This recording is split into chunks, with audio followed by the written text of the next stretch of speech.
Alright, so the qualities of a good parent, just like we have been discussing, we are going to look at it from different angles.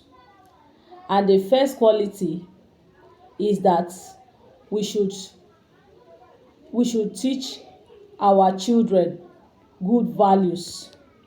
We should teach our children good values. We should not busy ourselves trying to emulate the society in things that are not good. The fact that everybody is doing a particular thing does not mean that thing is good. Eh?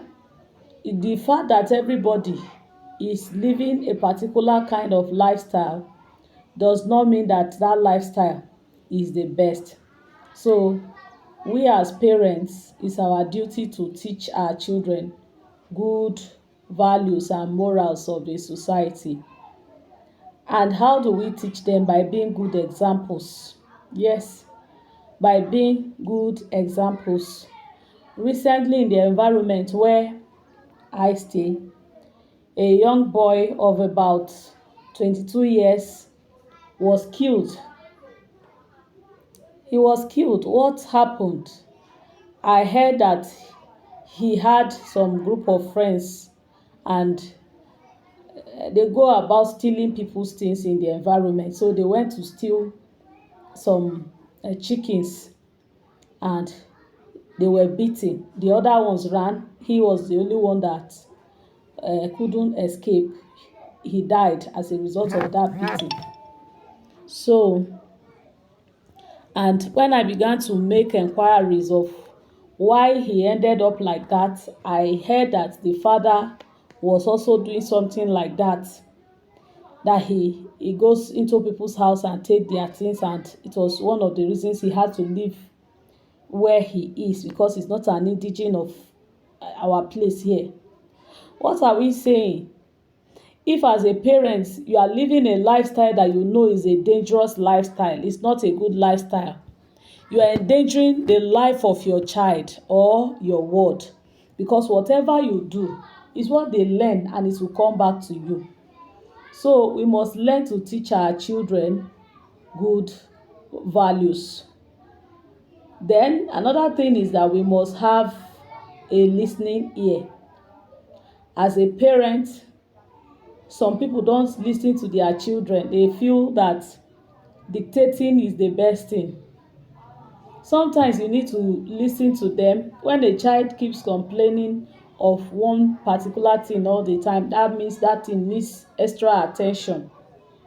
Maybe you are asking your child to relate with somebody, and anytime your child comes to, he or she tells you, mommy, daddy, I don't like this person, I don't like the way the person does, you just shut them down and tell them the person is your friend, and then you don't want to hear anything. You must relate with the person, without considering the fact that maybe the child is experiencing a kind of bad influence from there, or the child is being molested.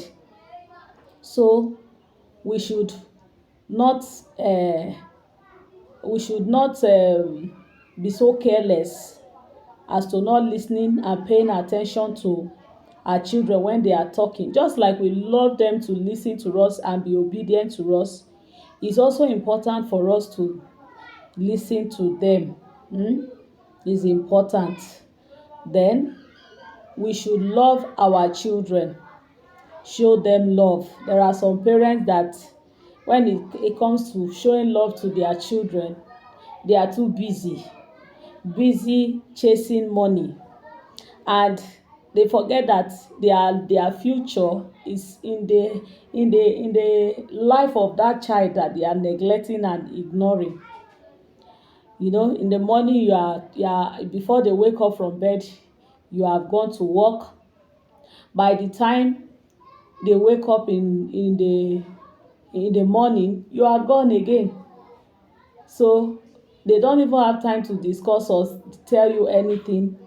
You don't take time to ask them how they are doing in school, how they are doing, trying to adapt to a society where they find themselves. At the end of the day, they will be feeling as if you are distancing yourself from them, and they will begin to seek for succor, seek for advice, the roles you are supposed to play in their life. Somebody else, somebody who does not even like you, somebody who does not want the best for you will be the one playing such roles in the life of your child. And that is the reason why some parents will come and say their child doesn't care about them when they are sick, this and that. Their child doesn't relate with them, their child doesn't communicate with them. We are human beings. Naturally, when you know somebody loves you and gives you attention, you tend to be closer to the person than somebody who doesn't have your time, who is too busy, or who is too judgmental. So let's always create that atmosphere where we can talk to our children and our children can talk to us. We should not always play the role of a critic in their life. When they do well, let's encourage them. When they don't do well, we should correct them lovingly instead of criticizing them and condemning them and telling them things like, don't you see John, don't you see Peter, don't you see Paul, he's doing better than you, this and that and all that. Nobody likes somebody who devalues them. Everybody wants somebody who values them.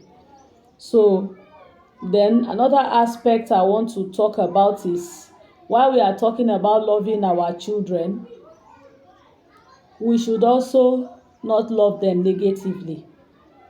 There are parents that love their children negatively, in the sense that even when they are going astray, you don't correct them.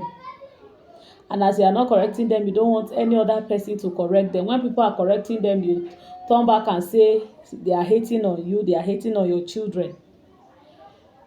Well, in most cases, while we were growing up, we understood that it is not only parents, our parents, that is biological parents, who are responsible for inculcating discipline into us. So when you are misbehaving anywhere and an adult sees you, somebody who has the quality of a parent sees you, it behoves on them to correct you. But in the society of today, there are some parents that have brought up their children in such a way that their children are miscreants in the society. They misbehave and nobody dares correct them. Their parents don't correct them, and when people are trying to help discipline the children, they will start insulting the person in presence of the child.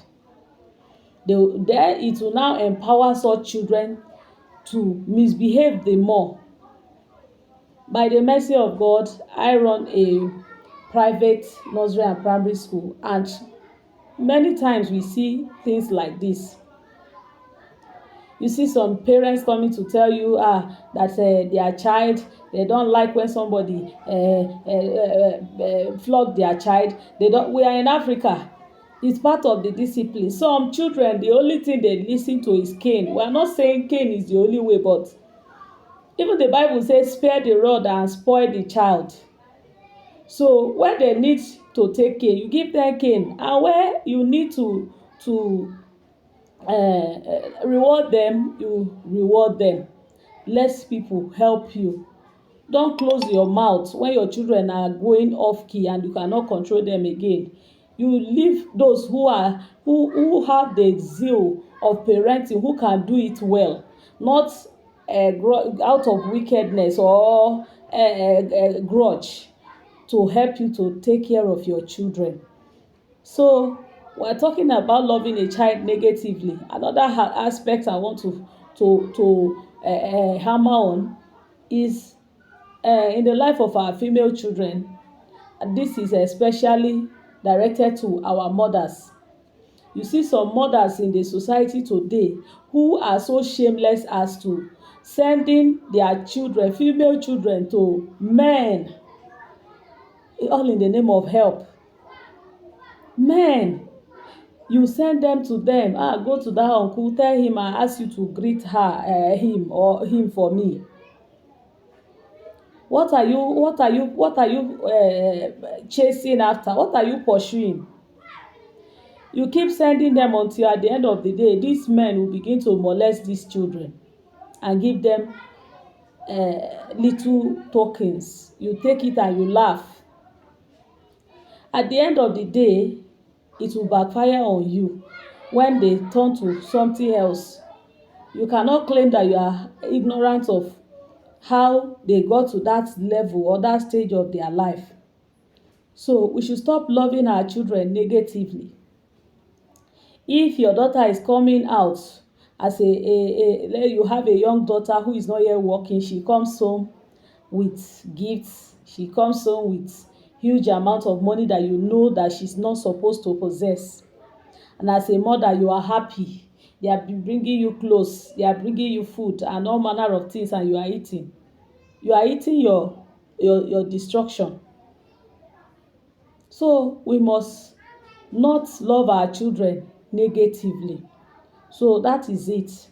Then we should, when we are correcting our children, that is, I'm talking of where you have more than one child now, don't take sides.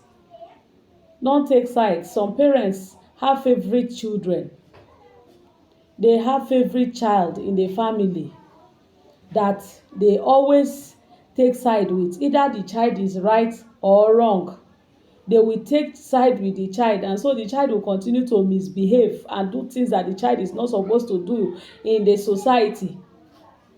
So when your children are having issues, you should learn how to be a teacher.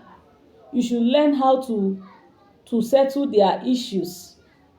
Don't take sides with anybody, because the one who is always favored will turn out a bad child, while the one who feels he or she is being cheated or disfavored for the other person would automatically begin to see you as somebody who does not love him or her. Then you become a wicked parent. So that is it. So another thing is that we should teach our children to dress decently. We should teach our children to dress decently. There are some parents that if you see the way their children dress outside, you'll be asking if they are coming from somebody's house or not. It's not okay like that.